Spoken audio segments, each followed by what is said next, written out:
calling the December 18, 2025 Public Art Commission meeting to order. And I'm going to start with roll call. Commissioner Stern?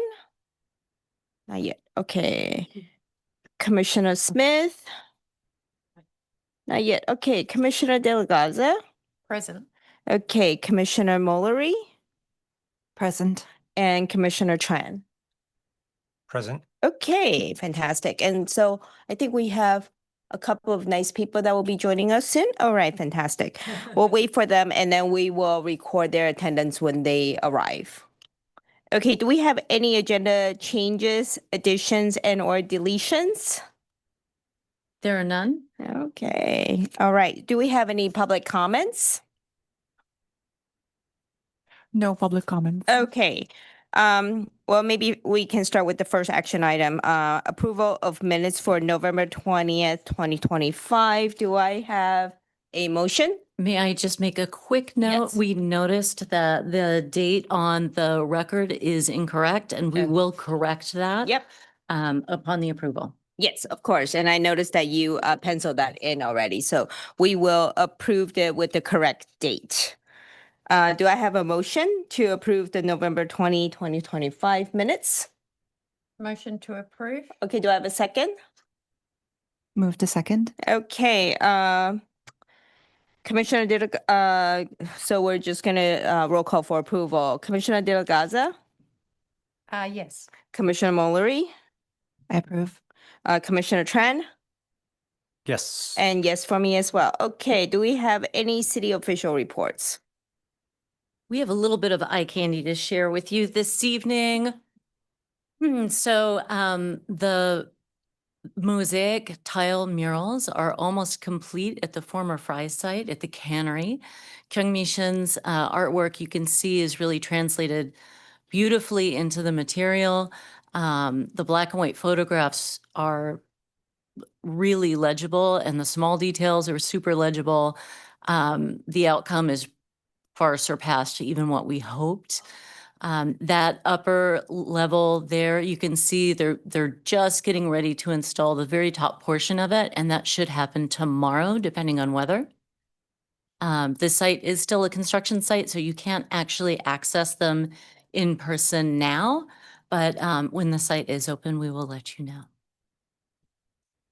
Can I just make one request? With all the eye candy, can you sort of walk people through what each of those sections generally describe? So a lot of the imagery was taken, it's regarding the history of the cannery and Thomas Spoon Chu, who was hugely influential in that part of Palo Alto, bringing in a large Chinese population who were able to own homes there when they couldn't in other parts of Palo Alto. He was known as the asparagus king. He was the first one to figure out how to can asparagus. And so what you see in this imagery, that's Thomas there in profile with a cigarette hanging out of his mouth with a number of the workers. His granddaughter, Gloria Hom, does live here in Palo Alto and gave quite a few archival images and some of the historic labels to the artists to scan and utilize. So for instance, on the right, you see many of the women who are working there in the cannery. I believe those are peaches in those buckets. And you'll see imagery of, history of Stanford there, Silicon Valley, computers, overlaid with the artist's hand. Let's see, we'll go to the next one. Here you have one of the labels, and some of the children who were raised there, went to school there, are also there. You see a lot of the farm history. And then if you look to the far right and lower, you can see there's some binary code and the computer. So it's really literally richly layered with the history of the site. Thank you so much. And that's it for staff comments. Okay, so we moving on to action items. The first one is the downtown mural approval of conceptual design. For what is it? By artists Nigel Sussman and Mona Karen. For temporary mural to be painted in downtown Palo Alto in spring 2026. Thank you. So, this is a project like many of our other mural projects that was paused due to some legislative issues. So we'll walk you through a brief history and timeline of how this came about and how we got to this point. So we began this in 2023. We commissioned 3 murals in the Cal Ave district. Those were very well received. The agreement was that the city would finance and commission the artworks on private property. We would maintain it for a period of 5 years. At the end of that 5 years, the property owner could choose to take on the maintenance themselves, paint over it, or see if there were funds available to possibly commission a new artwork there. So these murals are being commissioned on private property. We're going to have the same kind of agreement that we had before. As always, the imagery is drawn from the history of Palo Alto and from the area. And you can see some of the restrictions here. It must not be associated with the business inside the building. Use of murals for advertising is not permitted. It becomes signage at that point. So here, January 2024, we did a call for walls. We received 3 applications. So the first space is on the side of Mac's Smoke Shop. The second space is on the side of Pacific Art League. And the third space is the wall facing US Bank that is part of All Saints Episcopal Church. So we had the site surveyed by a consultant to see if the condition was right for commissioning a mural there. In March 2024, the commission approved the funding and the sites. We went through a competitive artistic selection process. As you can see here, we had 126 artists who expressed interest in the opportunity. We had 60 artist applications reviewed and evaluated by the selection panel. The 20 top-ranked artists were discussed at the selection panel meeting, and then the 3 top-ranked artists were recommended for murals at the sites. You can see the review panel. It was a great combination of arts professionals, downtown stakeholders, and representatives. Okay, so this is sort of a little bit of a recap, but yes, in June 2024, what happened was we were contacted by an individual who was alleging that we were out of compliance with state licensing board requirements, that muralists by law have to hold a commercial painter's license, meaning they would have to apprentice for a period of 10 years. They have to bond out. They would have to do all these things in order to express their, to do their artwork. He came after numerous cities, not just Palo Alto, and started contacting some of the muralists directly, telling them that they were breaking the law and they would get in legal trouble. So we banded together with quite a few other cities, worked with California Arts Advocates, got a bill proposed early this year. Senator Ashby put it forward, and it was passed. It was just signed. And so as of January 1st, we can move ahead with these murals that have been paused for so long. Senate Bill 456. So it was a real group effort with a lot of public art professionals across the state and lots of legislators. And here in the city, there was a lot of support too. So we were grateful for the support from the 7th floor. So now we can, they resumed their design development. So we are bringing two of those designs to you this evening, Nigel Sussman and Mona Karan. And then the third one will come to the commission probably in February. So a little bit about Nigel, you can see some of his previous work here. His work is always very site-specific, referencing businesses or things that take place in that location. So like this is in Berkeley in one of the research parks. You can see actually there's a sculpture that matches the piece just outside the window to the left. Emeryville. So he also takes cues of a lot of the architecture, native flora and fauna of that particular area. And so this is the location at the Pacific Art League. It faces that alley facing Coconuts. It's right there. So those are the approximate dimensions. And that was the budget that was set for him. And so now we have a design which was derived after meeting with Pacific Art League, downtown history authorities, doing a lot of individual research. And he's woven quite a bit of history here. You can see a lot if you search through there. So a few examples, you can see some of the downtown green parrots are tucked into the trees. You can see the trees by City Hall are still blue. There is reference to all the various foods here. The Chinese laundry that used to be sort of in the neighborhood behind us. And if you look at the building where Pacific Art League is, you might notice that there is a stringed instrument and there's a wood, what do you call it? Like that woodworking tool, a planer. Thank you. And so there used to be a cabinet maker that lived upstairs in the building for a long time.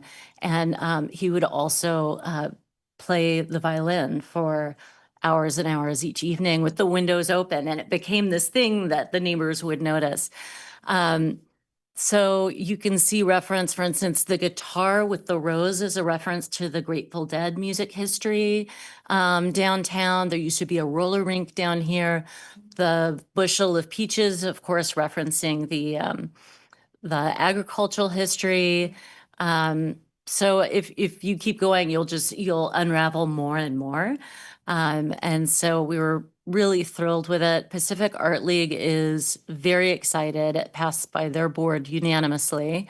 And so this is the design we are presenting to you this evening for approval. And then the second site is the site of Mac's Smoke Shop. So Mona Karan, you can see often she works on just a giant scale. She does leave a lot of negative space for these plants to really come forward. And a lot of them are sort of, she began with weeds, and it was like how weeds can come up against all odds through the tiniest crack in concrete and just thrive and grow. And she also really highlights a lot of these plants that are native to the area where she is painting the project. So you can see she's done these projects all over the world, right? And here's one in Walnut Creek. And so here is the site at Mac's Smoke Shop. And we were thrilled that she was interested in coming and engaging here. And we have a proposal from her. Right. And it's this beautiful local plant. We loved that she was bringing it in from the top of the frame rather than having it grow up from the bottom. And it just has this luminescence to it that is just stunning. And again, the Mac's Smoke Shop is really excited to be hosting this. I think he said something along the lines of, I hate that I almost sound like a teenager, but I absolutely love it. So it's always wonderful when of our host sites respond so positively to what's proposed for their site. So with that, so the timeline, winter to spring, We will need to work out dates for painting on site with Nigel and Mona. They both have pretty packed schedules and lots of travel and different projects on the books. February or March, we will have the third artist, Harumo Sato, come forward with her design. And then she would paint probably in April 2026 at that site. So we would be able to get all three of these murals moving. So with that, we're open for any questions. I do have a question. Particularly for Mona's that alleyway, Mm. I know we have frequently had installations like the Kodar installation is sometimes in that alleyway. Mhm. So question, what type of paint are they gonna do? Mhm. And I imagine they will have some type of protective coating over it because, right, it's so accessible. Yes, and we will protect it when we have other installations there, certainly. I really like the concept and the design. Mhm. A question that comes to my mind for that alleyway, and I know it is quite dark right now. I think Mhm. it's green now, and before it was gray or black, is just if there were any other designs that had a light background to kind of lighten up that really narrow passage. That's a great point. The whole building of Max is black. So then painting out the background a different color when Mona's signature is kind of painting on these black backgrounds, she's working with that black. Oh, Is it not green right now? No, the other wall, Faith Bell's books is green. Okay, gotcha. Robin brings up a good point. Question for you, because the alleyway, Mhm. are we going to, do you think they will be open or maybe there already is some light for, when people are going through at night or something to be able to see it because it's black on black? Yes, there is a light fixture there, which we actually covered up during code art so that the rest of the installation would show a little bit better. But yes, there's a lot of recognition. It's a dark alleyway, and so that's why they have that pretty powerful light there.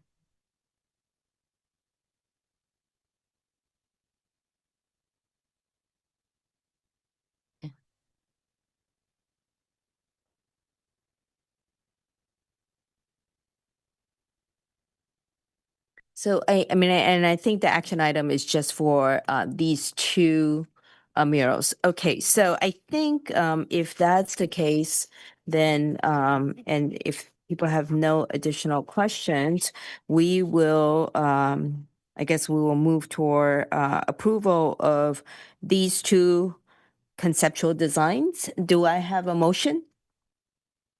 I motion to approve. Okay, do I have a second? I second. Okay, fantastic. All right, so I'm going to do a roll call for approval. Commissioner Delgaza, Yes. Commissioner Mullery, Yes. Commissioner Tran, Yes. and yes from me as well. Okay, next action item, acceptance of a donation of artwork from cover artist Martha, you're going to help, Sacalario, Sacalorio. who just had an amazing exhibit at the BICA in San Jose. And it's been wonderful watching her career arc as she's been part of the CAST program as well. So this gift of artwork is being offered by CASP artist Martha Sacalario as part of the CASP agreement. The donation of an artwork during the artist's term there is part of the agreement they get in exchange for subsidized rent. The donation is subject to the approval of the Public Art Commission and upon acceptance will become part of the collection. A bit about Martha. She's exhibited and curated art projects on independent and collaborative platforms internationally. She obtained her master's in fine art printmaking from the Royal College of Art in London and her BFA in painting from the National Athens School of Fine Art in Greece.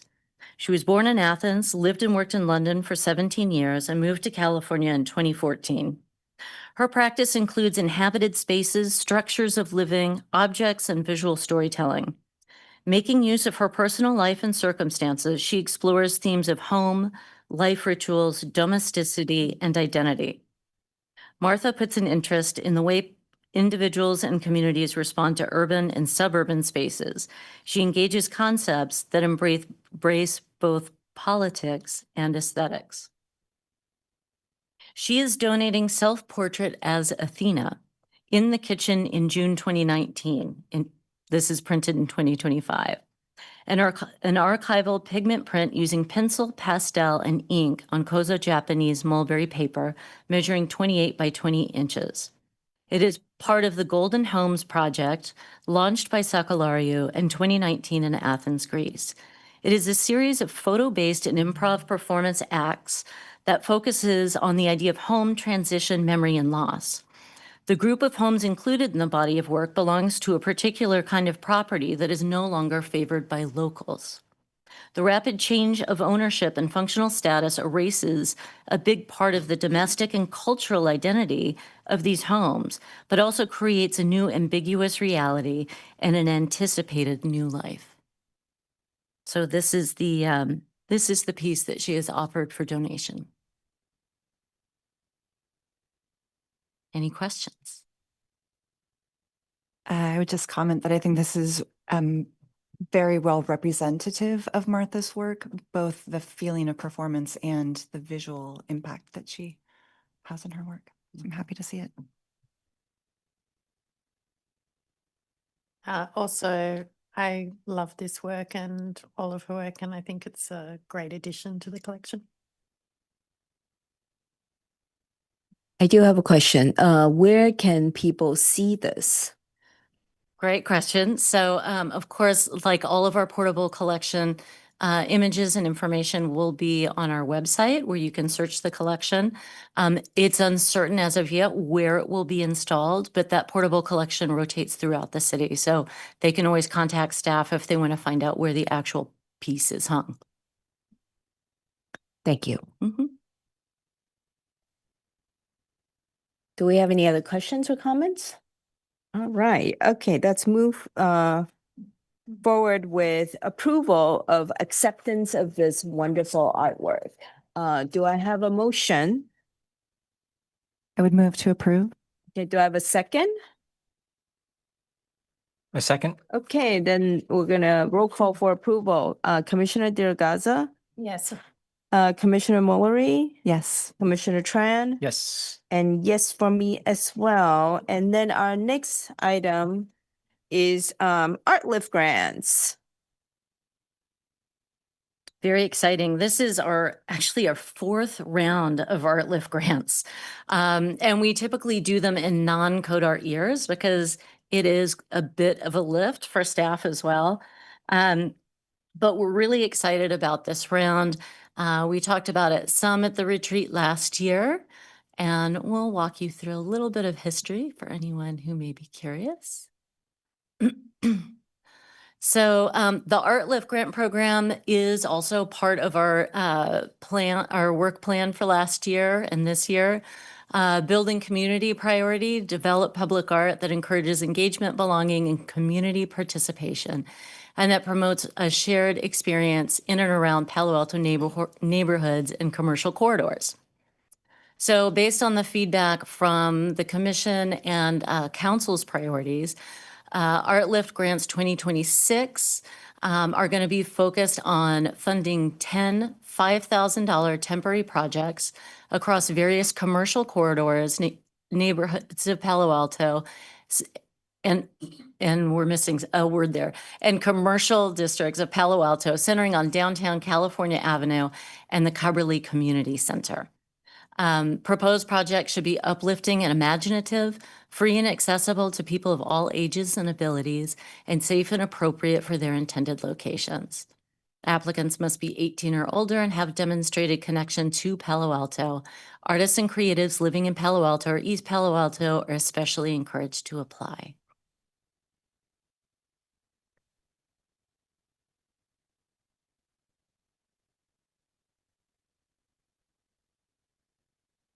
So this is the projected timeline. It's anticipated that Should the commission approve this evening, we will plan to launch the call in early January.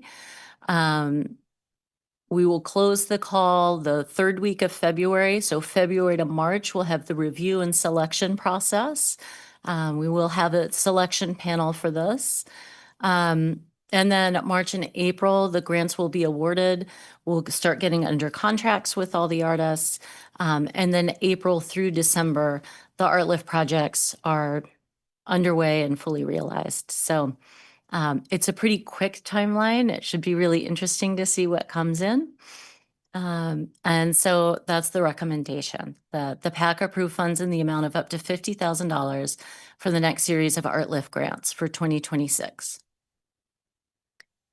And I think you may have said this, but just for my own clarification, the 50,000, is that going to be distributed, sort of divided equally for each grant among the They're- artists? Yes, they would be $5,000 grants, 10 of them. Could you tell us a bit more about the selection process?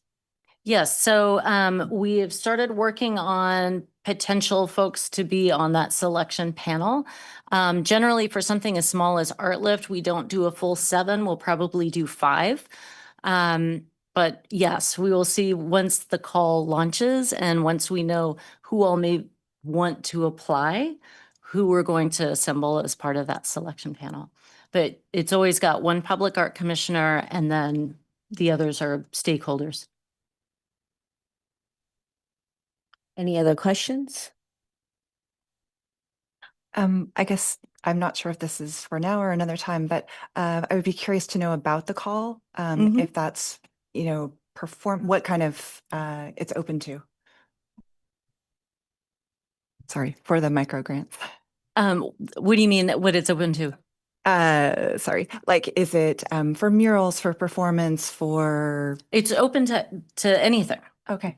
right? So we leave it wide open and then see what comes in. And then it's for the selection panel to really look at, where's the value, where's the biggest bang for the buck, how many community members would be impacted or get to experience this, right? All of those decisions. And then that recommendation then comes back to the commission for approval. Sorry, another question. Yeah. And then in terms of those 3 sites you mentioned, Mhm. is the idea to kind of, spread them equally, or what's your thinking about that right now? It would be wonderful too, but we have to see what comes in and how strong they are. It may be that everybody wants, one particular site, if we've got half the applicants wanting it, but there's really strong ones there that don't make sense to travel. Like, we'll just have to figure out what that looks like when it comes in. But we don't like to be too prescriptive with the call because we don't know what's going to happen. Mhm. And those selection panels, the conversations can be quite interesting. Yeah, and they are temporary projects. So And when you say temporary, do we have sort of a range of time expectation? right. So I think we were saying up to 6 months is sort of what we're imagining for those. Yep. Great. Thank you so much. No more questions. We will move toward approval. Do I have a motion? I'll make a motion. Do I have a second? Second. Okay, great. And we'll roll call for approval. Commissioner De La Garza, Yes. Commissioner Mullery, Yes. Commissioner Trent, Yes. and yes for me as well. Okay, last action item. Approval of funds in the amount of up to 10,000 for on-call engineering service for public art.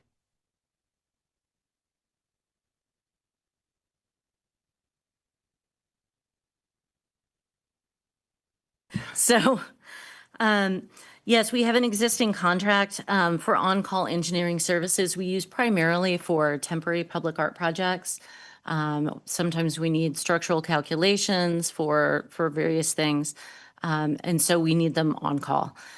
For permanent ones, usually if we're commissioning an artist for a project, they often have an engineer they prefer to work with, which is fine. But this allows us to be pretty fluid and be able to consult someone, for instance, in the development of artworks on King Plaza. We've also consulted with an engineer lately to submit to buildings for the hardware going into the Sherman Avenue garage. So it's something that we use on a regular basis. And now that we have to extend the term of the contract, we wanted to go ahead and request the allocation of $10,000 additional for it. And are those funds to be used within a specific time frame, or it's just sort of in the kitty for whenever is needed? It rolls. I believe the contract term is 3 years. Yep. So the contract term is 3 years. So that's why we have to do the extension. So while we're doing the extension, we also want to put 10,000 more in there. And on average, what is our sort of burn rate with this vendor? So how long will we expect this to last? Yeah. In general, of course, it depends on the complexity of the task in hand.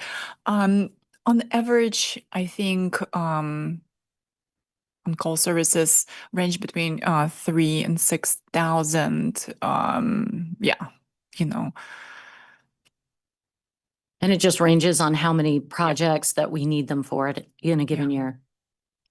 Got it. So like if we're renewing for 3 years and this is for 10,000 Mhm. and during this period when the 10,000 amount has been spent, Right. then you would come back and ask for an additional budget for it, right? Yeah, we still have some remaining funding in that existing contract. Okay. But since it's a pretty labor intense process to extend a contract, especially that needs to go through council approval, so we want to kind of be effective with our time and resources and just add more funds so we don't need to go through another amendment in the future. Got it, got it. So this 10,000 is to supplement the existing remaining fund to be spent over the next 3 years after the contract is extended. Perfect. And what's the percentage increase this is? Or in other words, what's the base amount of the contract? I think when we started that contract in 2020, originally we allocated $50,000, and we've been working with this vendor for almost 5 years now. They understand our needs really well. So the funding request is essentially informed by our previous sort of like rhythm of expenditures, with them.